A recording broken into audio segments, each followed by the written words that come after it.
Please be seated. Sheriff Rosie, Mayor, members of the Town Council, Town Manager Noel, and our police department. I'd like to welcome you here tonight to this amazing event. I want to thank Sheriff Rosie really for taking from her time and joining us here. Just briefly, just be amiss if we didn't mention, I don't want to dampen the spirits, but if we didn't mention what happened earlier today in Utah. You know, this country was built on political discourse that we can have a conversation with one another in a civil way. And it's a real tragedy what happened today to Charlie Kirk, who was a great American and a family man, supporter of conservative causes, and you know, may he rest in peace. And it should never happen again in the country in that type of violence. But it's my pleasure to introduce Sheriff Rosie Cordero-Stutz of Miami-Dade County. Sheriff Rosie has nearly 3 decades of public service work, starting her career with the Miami-Dade Police Department in 1996, where she rose through the ranks from police officer to division chief. Sheriff Rosie is an accomplished leader in the field, which is demonstrated by her service in the various units she has worked in. Sheriff Rosie worked in various bureaus, including special investigations, robbery, homicide, professional compliance, and more. In 2022, Sheriff Cordero-Stutz was appointed to Assistant Director of Support Services, and in 2024, she was elected as Sheriff. Sheriff Rosie holds a master's degree in public administration from Florida International University and graduated from the FBI's Executive Leadership Program, further demonstrating her knowledge in the field. And everyone, please join me today in welcoming Sheriff. So we're going to do this in an informal and interesting fashion. There's a number of individuals who are going to have the opportunity to ask the Sheriff questions. I'd like to introduce first our Mayor, Mayor Salver, to come up and make some opening remarks. Thank you.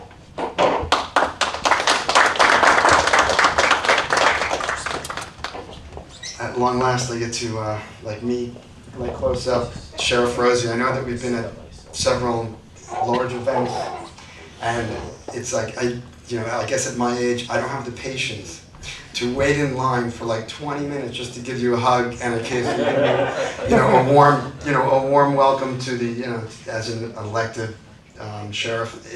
I'm proud to be in public service the same time that our public made you our county sheriff. It's so meaningful for us as a community, as a council, to welcome you to our, to Bay Harbor Islands, for us to have this moment together. So I didn't really have a lot of words to say. I know that Ezzy Rappaport, my colleague on the council, worked hard.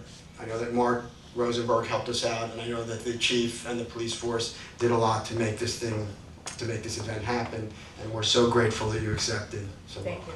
Thank you very much, Mayor. I appreciate it.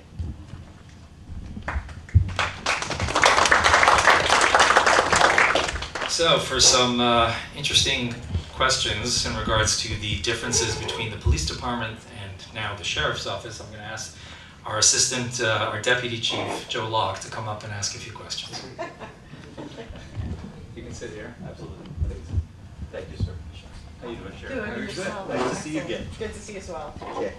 Sheriff, can you explain the jurisdictional role of the Miami-Dade Sheriff's Office compared to municipal police departments? Thank you. So the question is about jurisdiction.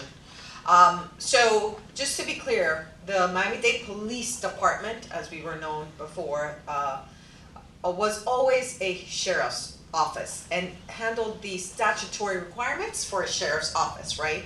But the actual position of sheriff did not exist. And the constitutional position of sheriff is very strong and very different. And so is the culture and how we can perform our duties. So with that said, we were, assigned deputy sheriffs back then, but didn't necessarily have all the rights that came along with that constitutional office. So for jurisdiction, we always had mutual jurisdiction. So a municipality exists, the sheriff's office has jurisdiction within it. But now, as a sheriff elected by the people, right, I have a lot more a responsibility to every one of those municipalities and all of the citizens within the municipality. So although we were always there to, back, but especially our brothers in blue, right, when we have a moment of crisis, as a constitutional sheriff, I am 100% committed and have a responsibility to serve all of those municipalities as well. So for me, it is very helpful that I have spent 29 years in this county, creating relationships, so we would never walk into a municipality's jurisdiction, right, and to step on the toes. That is not who we are, but we absolutely will help and support any one of our municipalities in their needs. Thank you. Thank you, Thank you. Sheriff. Sheriff, can you clarify how responsibilities are shared and what collaboration looks like between the Miami-Dade SO and the Bay Harbor Islands Police Department? So repeat the first part of the question. Can you clarify how responsibilities are shared and what collaboration looks like between our agencies? Yeah, so let's make it clear, right? We're all residents here of Miami-Dade County as well, and depending on what city's jurisdiction you happen to be within. So there are things that affect us globally as a county, there are things that affect us at the state level, right? And obviously for the municipalities, there are things that affect that municipality. So collaboratively, we will always support our law enforcement partner. But that's only one part. See, the one thing I didn't expect as sheriff is the impact that the office of the sheriff has at the state level. Miami-Dade County is the largest, gloriously different county in the state of Florida. And our voice matters, especially at the state level when it comes to legislation. And they want our opinion and they want our support. And therefore, they're tapping into me. So with that said, I get to represent every one of my municipalities in those needs. So it's a much stronger position to come from, right? When they're the ones that have and want you in that process and they want your support and buy-in. Also, let's be real, we have other challenges here. Not only 2.9 million residents in Dade County, but that's not even counting the, probably an estimated 1 million people of tourists that come, or the seasonal people also that come and go, which I know obviously does affect this corridor specifically. So I get to be a voice and a champion in that area. Thank you, Sheriff.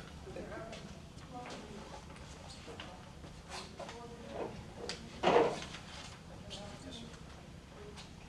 so musical chairs here. How long is the sheriff's position for? How long? So I'm elected for a 4-year term. Oh, me too. 2024. Maybe we'll come out next time. Okay. And also, I just want to mention, if there's anyone, like during these times that I'm answering these questions, if there's a specific, maybe somebody wants to elaborate on whatever or wants a little more clarification, please just raise your hand. I'm happy. Okay. Well, we set up for a Q&A afterwards, but if anybody wants disregard, to chime in, please. We're gonna follow your please, rules. please. So I want to call up our current town manager and former police chief, Lindsley Noel, to ask the next group of questions. Go way back, so he has to be super nice to me. We do. Well, welcome to our town, Sheriff Rosie. I remember when you first became our elected sheriff. I was very happy to see that you were elected. Thank you. I knew you would represent this town, Bay Harbor Islands, and our Miami-Dade County very well. So I'm very happy to have you on board. Thank you. Sheriff, I have just a few questions for you. Can you give us examples of trainings that our police department sometimes collaborate with you, and what opportunities we have to collaborate with you guys? I know recently, we just recently went to a jet ski training, for example, not too long ago, that I know our municipality can't host because we just don't have the bandwidth to host that, but you guys offer it to us. Yeah, so that's a great example right there. So it wouldn't necessarily make sense for you all to host a full-on jet ski safety, law enforcement course for maybe 1 or 2 officers that you would be assigning. But because we are larger and do have a lot of waterway, not just up in this corridor, we absolutely think about these things. We extend those invitations. Our training bureau is home. We're very blessed, right? We are, like I said, a large county. but it also allows us to be a good supporter of our community in the law enforcement side. So all of our training through our training bureau is open to our local law enforcement. And what'll happen is basically we'll have several deputies or correction officers from the municipalities join my deputies. And so instead of having, all of these random training courses, you can have one room full of 30 to 40 officers, right? To get this training that's very specific. You are all in the island, so you know the waterways. And the waterway is a very good example of how we cooperate together. Any one of our, whether if it's a boat or a jet ski, we can help to support each other. When the 911 call comes in, it's whoever's closest. That's who gets there. We'll worry about the jurisdiction afterward, right? I think that's really important. It's cost efficient when we do things together. It builds relationships and partnerships when we have those law enforcement officers in the room getting to know each other, maybe not on call for service, but just on a regular training day, which also helps to build, the morale and the camaraderie. Yeah. Sheriff, just to piggyback on that, I know that our police department relies heavily on Miami-Dade County Sheriff's Office to provide support services such as our dispatch or our homicide unit that we don't have right now. When you first became sheriff, I know one of the things that you quickly signed was a MOU for us to continue on with that. If you could just explain to the public why that's important. This is a great example. Again, you live in such a beautiful place, right? But you don't necessarily have the need for some of these highly specialized units because it would be very costly and they might not otherwise get that kind of experience, right? They wouldn't do the job. So one of the things that we do is that we cooperate with our municipalities and we provide those services, like homicide, for example. And what it allows is it allows the municipalities to have their hometown feel police department, right? But without the expense of some of the other stuff. Additionally, as a sheriff, I'm going to support any incident that occurs. So for example, when we've had some very terrible accidents on the water, right? We're gonna come in with our, whatever it is that we need to do to support. We're gonna come in with our aviation units to support as well. And these are the things that we cooperate with our municipalities and as a sheriff to help support. And we do this across the county. Now, some municipalities are larger than others and have some of their own specialized units. For example, City of Miami has their own homicide, right? So in their town, they handle those crimes. But I'll tell you that the crime lab, we manage the crime lab, and that is 100%. All of the municipalities use my crime lab in the entire county. So it's an example of how we support every single smaller municipality in that particular forensic area. Thank you, Sheriff. I appreciate that. Sheriff, so I'm not sure if you know. I'm sure you've probably gotten calls about this. Recently, I don't get calls. recently, not too long ago, the Army Corps of Engineers dredged the sand at the sandbar, at the Hollover Sandbar. And what happened is that a lot of the sand moved over towards the Bay Harbor area, Bell Harbor area. We constantly and frequently get calls for services for noise nuisances. I know that our council members have worked very closely with Nikki Steinberg's office to get laws such as nuisance laws for loud noise. And I know one of my council members over there that doesn't live not too far away from there. I would be remiss if I don't ask this question. We've deployed a lot of our resources to the point where we've deployed our vessel. We have one.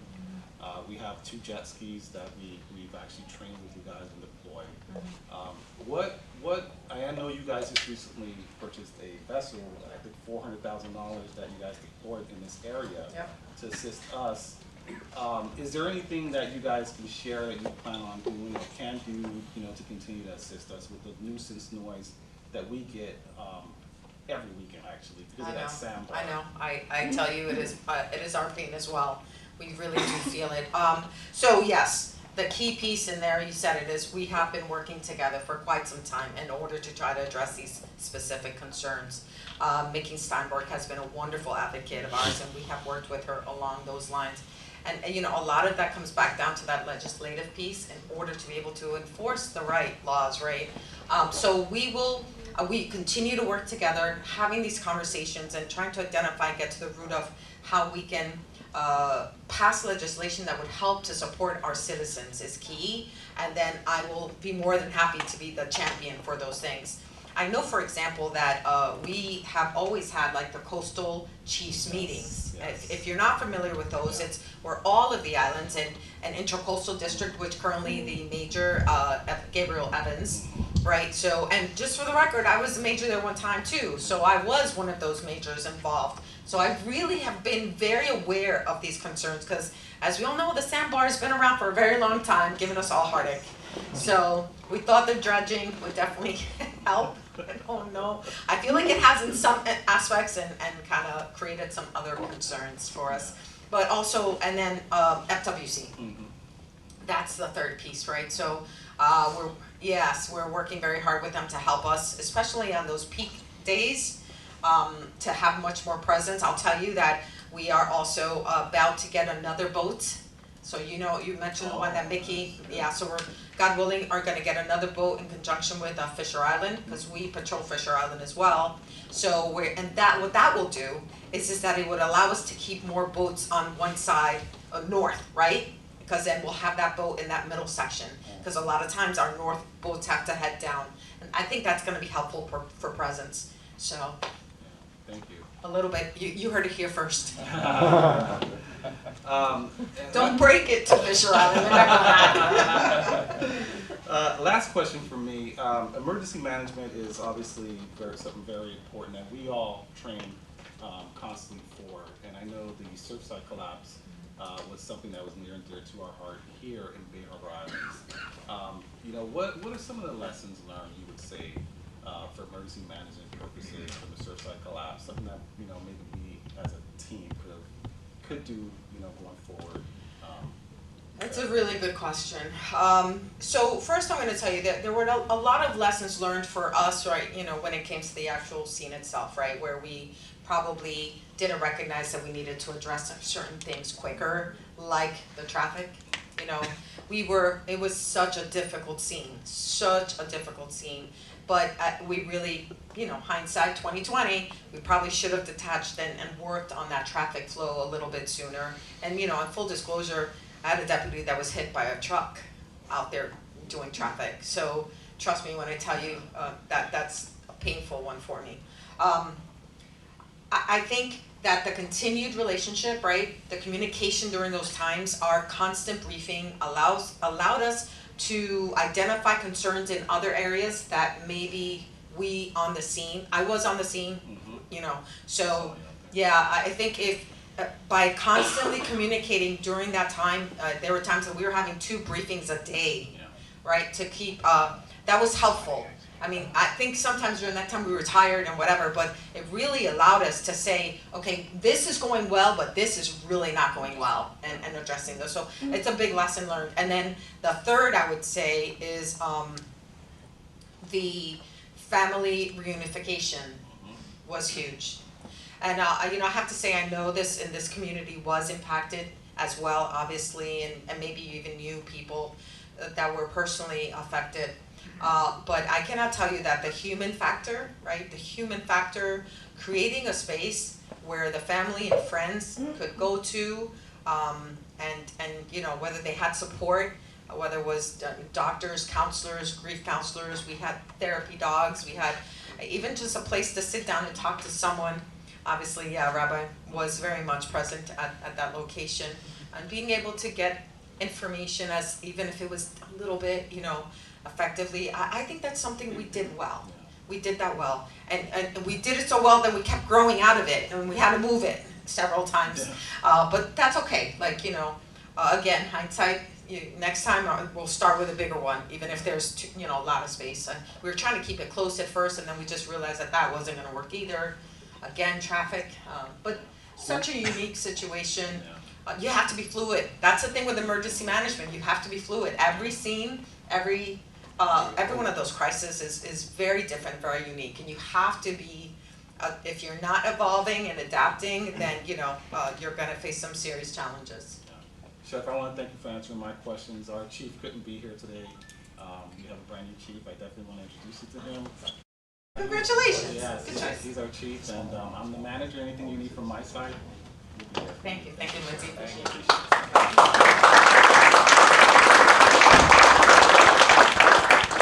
Right, so it's finally my turn. Just want to ask a couple of questions that we were given here.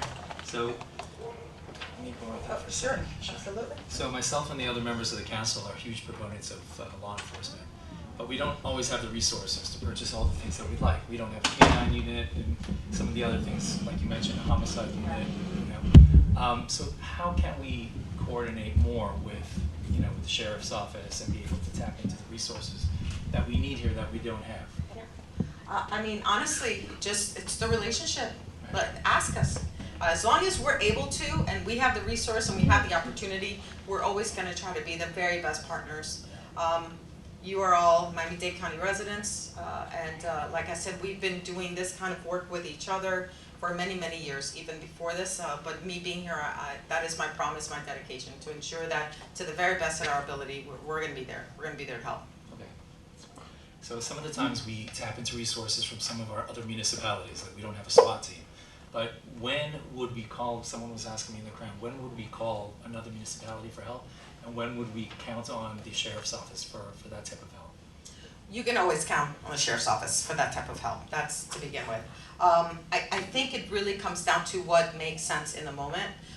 We are all communicating through our mutual dispatch. And that's the other thing, is just that we all do talk to each other. Even if you reach out to another municipality, chances are good that they'll let us know as well. Because maybe you are tied up and you're caught up and you just can't even think to that next step. That's what we do for each other. So, but you can always count on the sheriff's office. Fantastic. Thank you. One of the other questions that was asked yesterday, there was a briefing. The high holidays are coming up for the Jewish community. Yes. And one of our officers, Officer Ego, was able to represent our community there. It's a fantastic officer. If you could just give us a quick, brief Sure. rundown of what happened yesterday. Yeah, absolutely. So that pre-high holiday meeting has been going on for many, many years. It's actually Mark Rosenberg's original meeting. He started somewhere else. I don't even know where he started. I know. He patented it, yes. And then what he did was he created an opportunity for all of us in law enforcement to have a conversation where he was able to talk about what the special needs are for the Jewish community during the high holidays, right? The different levels, and how we could do a better job, right, in serving our community during these times, because then we could understand what the needs were. And that has grown over the years. And so I'm very blessed. When I became sheriff, I told him, I said, please, we have to host it at the sheriff's office. And that's how yesterday. It was hostile. Putting my foot down. We're very grateful for that. But in that meeting, so I remember I talked about that camaraderie, the relationship building, right? In law enforcement, often when we get on a scene, it's, what do I need to do? Let's get it done fast, quickly, because something has to happen. But in a meeting such as yesterday's, the pre-high holiday meetings, it allows law enforcement people to get to know each other, shake a hand, get a phone number, so that when we are in a moment of need, you're not just making a cold call. You have someone. And again, allowing everyone else, all our municipalities were represented, so thank you, he did a fine job representing. But I can't tell you that room it was everybody. I'm just really genuinely touched. We had James Uthmeyer, who's the Attorney General of the state of Florida. We had the new FBI Special Agent in Charge, who's just been assigned. We had, who else? United States Attorney of the Southern, who's also new to the area. So we had prosecution. We had also nonprofit organizations, obviously, that on the Jewish side that wanted to be able to make those connections as well. So it was a room where we really made a lot of great connections. We have it every year, you'll always get an invitation, if not, call Mark Rosenberg. If you wanna get on the list. Okay. But yeah, I really think it's an example of how law enforcement, we don't do this alone, right? Any of it. And we need community to help us be successful. And additionally, I would say that we, with community, they also lean on some private, non-governmental entities that can also be helpful. So when you're in a room and you have those three things going on, it's a really positive room. It was great. Okay, great. Can you share some of the resources that are going to be deployed for the next month, or is that private? Sure, no, not at all. So what we do is obviously in some of the neighborhoods specifically that they are observant and don't use technology. We make sure that we have deputies that are patrolling with their windows down so that if there's an emergency, they can go ahead and actually hear a call for help. One of the things that we do is also have a list of all the temples, the synagogues, and have that we can share with each other so that if there is a concern, we can respond appropriately because we understand that we're not going to get that 911 call. Let's see, we always tap into Rabbi Mark Rosenberg himself. A lot of times there is a miscommunication because of the lack of communication, right? So he allows us and affords us the opportunity to clarify those things. So instead of oh my God, we have a 8-year-old missing, it turns out they're actually 5 houses down the street, but mom didn't communicate with dad and here we are. But these are the things that we can kind of preempt by just understanding what the needs are and deploying our assets correctly and putting them out there. Additionally, and you may know this, you might see it, our sheriff's deputies are going to be driving around. Nothing's happening. You're going to see them in your municipality because we are sheriff for all of the county. Thank you very much. Thank you. Are there any questions? I want to open up to the floor for a Q&A. Does anybody want to ask some questions of the sheriff? Don't be shy. Sure, Mayor. Sure, man. There was a weight. Sorry. There was a weight restriction imposed on our bridge. Our bridge, as it currently stands, is very, very old. I think it was commissioned in 1952, and it's under the, it's under the watchful eye, of the Florida Department of Transportation. And they imposed weight restrictions. Now, we were told, the police department, the leadership here was told that we don't have the authority to actually enforce those weight restrictions, and they can only be done through the Florida Department of Law Enforcement. Okay. Is there, I mean, Yeah. or is it FHP? Yeah, they took it over. Oh, they took it over? So, I think that's kind of an important element for us, because although we do have plans that are mid to long term to replace the bridge completely, we're stuck with that bridge for at least the short term. And, I consider it dangerous for our community for these just trucks that weigh over 100 tons that are, sometimes there's a truck with a truck on top of a truck, go over the bridge, just, very, very carelessly. And we are powerless to enforce the weight restrictions. Is there anything that you could think of to give us some guidance in regards to that? Sure. Well, first I would say, I don't know if you haven't as of yet, maybe a conversation, you should probably have a conversation with FHP about this specific problem. One of the things that I think often happens is that people just don't know, right? The communication may be lacking. And if that's the case, then there may be some detours that will have to be mandated, right? For, especially I'm assuming these are those commercial type vehicles, right? That's really the problem, not the mom and pop vehicle. Right. So they might be able to assist. Additionally, because if the enforcement does come from the state level, that could be the case, that state has state jurisdiction for the right. That'll happen to me on a state road, just so you know. So that's pretty common practice. To see if they might be able to actually help you enforce it if in fact that's a problem. I don't know about signage, that might also be key. Some people might be willing to detour if they even recognize that it's gonna be a problem. Once they get this close to the bridge, they've got nowhere else to go to, turn around. As we know, it'll happen. So, but I'm happy to maybe connect, lock with the right people, so that you can at least have the conversation and take it from there. Thank you. Thank you. Anyone else? Questions? Questions? Please. So one of the things I was reading the news a bit, there's a lot of, at the beginning of the year, there's a lot of issues with the new speed camera for schools. Now here in Bay Harbor, I don't know if we have that installed yet, of Red Speed, I believe it's called. I don't know if it's installed yet or not, but we're gonna have that here in this town. What are the steps that the Sheriff's Department is taking to kind of, fix the issues with the tickets and people being charged for reasons not being? Thank you for that question. It's definitely been a concern in the community for quite some time, and so there's two different real programs that the community may recognize. One was Bus Patrol. Bus Patrol had the cameras on the buses that dropped the children off, right, on their way home.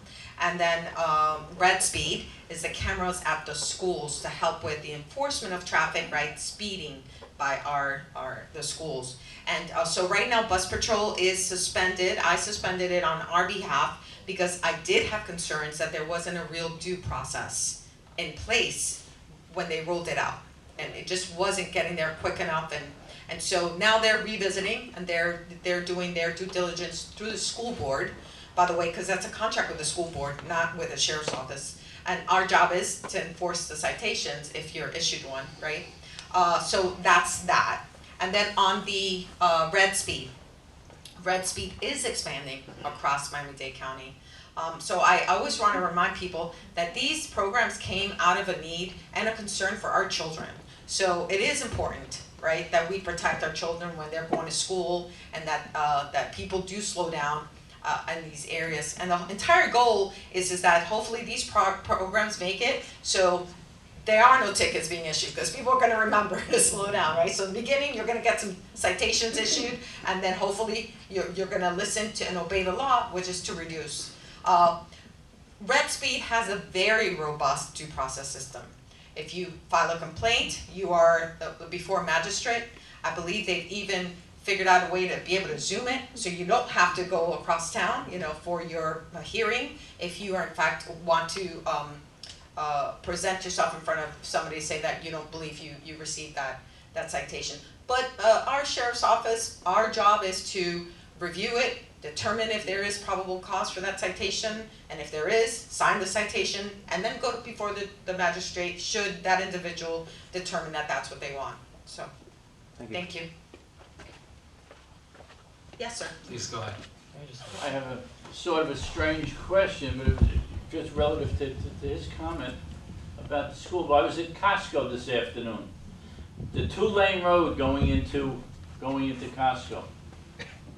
Bus in front of me stops. His blinkers are on. I stop. I have a bus in back of me, and he's blasting his horn because I stopped. Are you supposed to stop for the bus, or you're not supposed to stop for the bus? There were no houses there, so I don't know why he stopped. But Is that a school bus or a city bus? It was a school bus. School bus. It was 2 school buses, one in front of me and one in back of me. A yellow school bus, right? I'm sorry? It's a yellow. The reason is Doesn't because everybody have a clearly, yellow I school did, bus? no, you'd be surprised. Clearly identified. So this is what I will share with you. The law applies to when the school bus is actually performing its duties as a school bus. Okay? So it sounds to me like they were maybe not picking up children or dropping children off, but just meeting in the parking lot. No, it wasn't in the parking lot. It was on the street. It was on the street going into the... And so were the stop arms on the school bus out? Every school bus has like either a stop sign or a stop arm that comes out. No, just put his blinkers on. Yeah. So that does not rise to the level of disembarking children.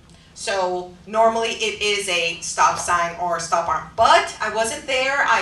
I think you did the prudent thing, and you should have let him honk the horn until the guy in front turned off his hazards. I let him keep honking. Good job. Finally, the bus in the front decided to move because he heard his friend. There you go. You did the right thing. They were wrong. Thank you, Sheriff, for the school bus etiquette tutorial. Any other questions? Please, go ahead, sir.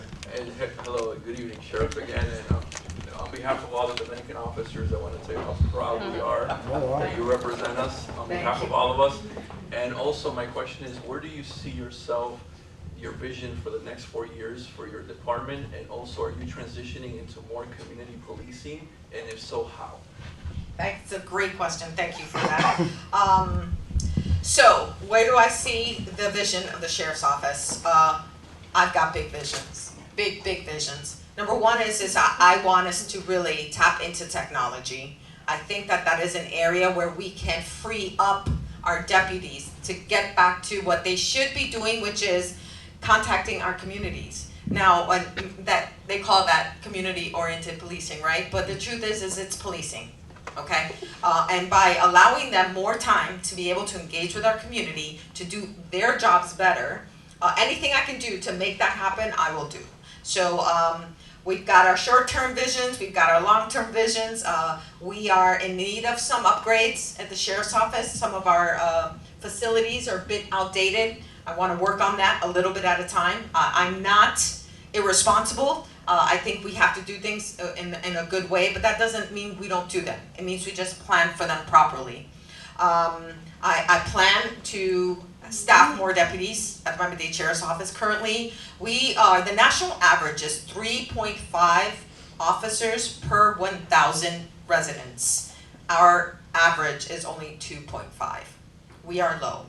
But the truth is that it takes time. You just can't flip a switch, and because it takes a deputy about 1.5 years from the day we hire them to the day they're fully functioning on their own, and that's very different than most other jobs. So it's going to take time, but I have a strategic plan for that, and we'll get there, God willing. So.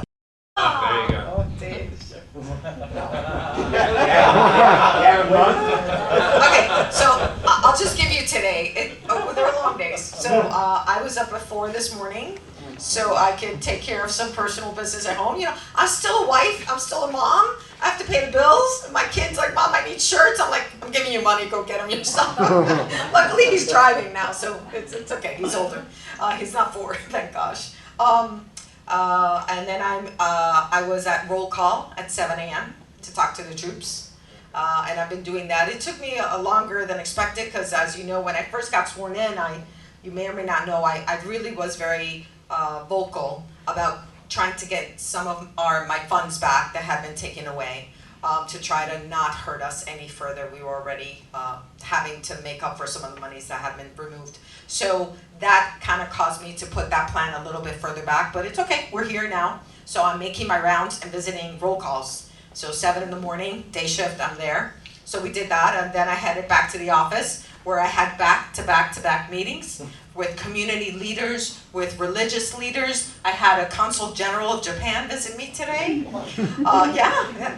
That's all before lunch. And then I hopped in the car and went back to a ABC. It's one of the trade schools. This is amazing. If you haven't heard about this, it's groundbreaking in Hialeah, ABCI, and it is a school, a campus to encourage kids who may not want to go to college to have somewhere to go. Trade, electricians, plumbers, things that we are in absolute dire need of. And these are the kind of things that give people the foundation to be able to pay their bills, right? And guess what also? It keeps them out of trouble. And a community with kids out of trouble is a safer community. So that was great. I did that, groundbreaking there. Then I went back to the office. What else? More meetings in the afternoon. Oh, one-on-ones with my staff, who they get the short end of the stick. I'm gonna tell the truth. My poor staff, they're the ones that I go, I'll get back to you, because I gotta go do something else. Worked all afternoon. Then we had the tragedy with Charlie, and so tomorrow is 9/11. And so we have a big ceremony in the morning, so had a brief on that, make sure that that's, ready to go so that it's safe and that everyone who comes out enjoys it. And then I came here. So that's one day in the life of the sheriff. I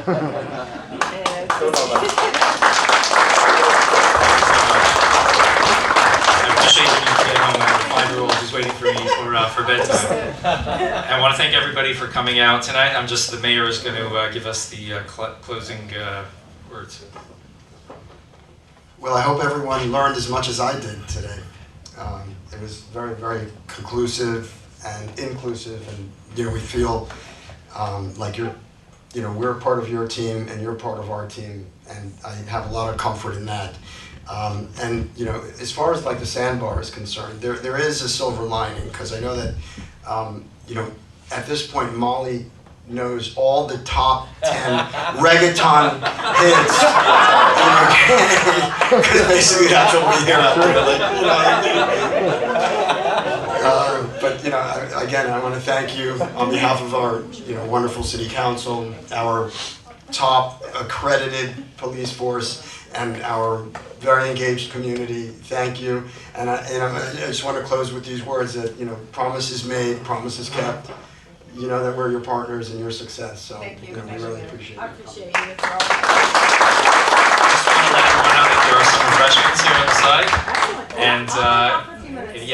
if you want, you can take a picture with the sheriff. Yeah, thank you. Thank you so much. I really appreciate it. If I could just really quick, come up. Yeah.